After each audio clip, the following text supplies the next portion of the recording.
The record will show the correct votes. I call Stuart Smith. Thank you, Tomas.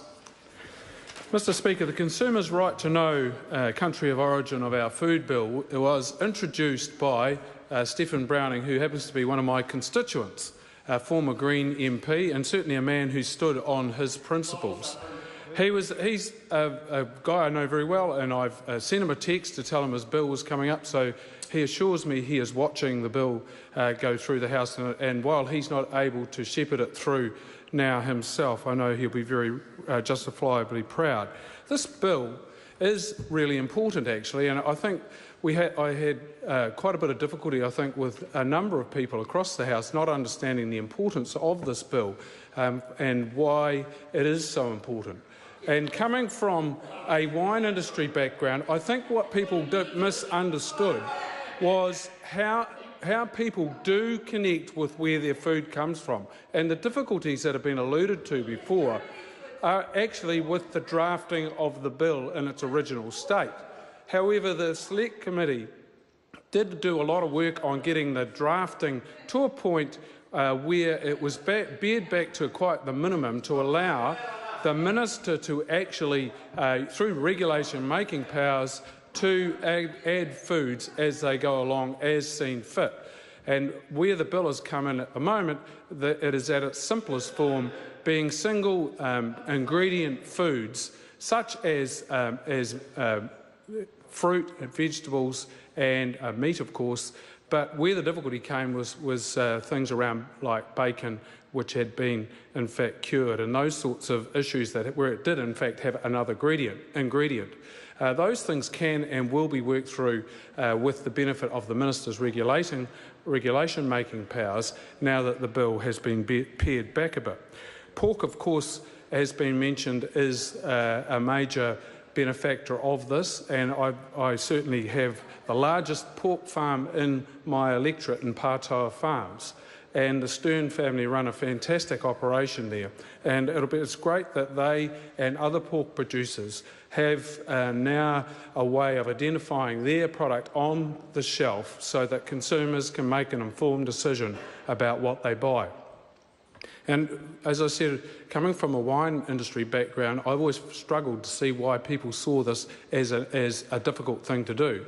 In fact, we have passed through this House in my time the Geographical Indications Bill, which allows, in fact, requires rules around identifying the area in which a wine is grown in New Zealand, and if you that, of course, also goes with a country of origin.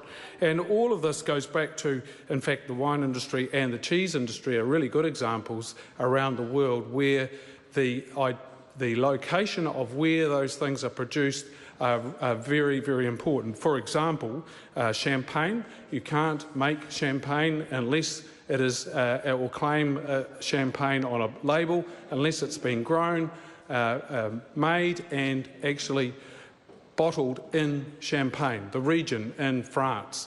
We've also got Burgundy, Bordeaux, and they are two different regions in France as well. Gouda, in the case of cheese, in the Netherlands, and then Saint-Marcellin as cheese, and also Leverot, which is another cheese. All of those things relate to an area where they were grown and produced.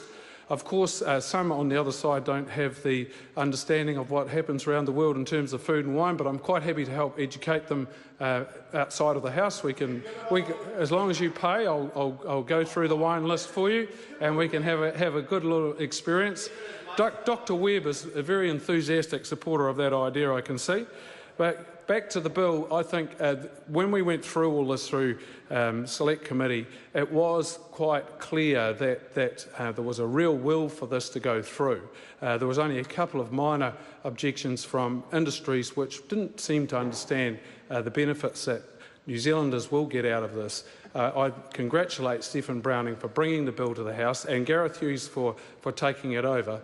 It's fantastic to have a bill pass in your name, and I think that while Stephen's name won't be on the bill, he will be known by those involved in this that he was the person that brought this bill through and we'll all be the better for it. So it's with great pleasure I commend the bill to the House, Mr Speaker.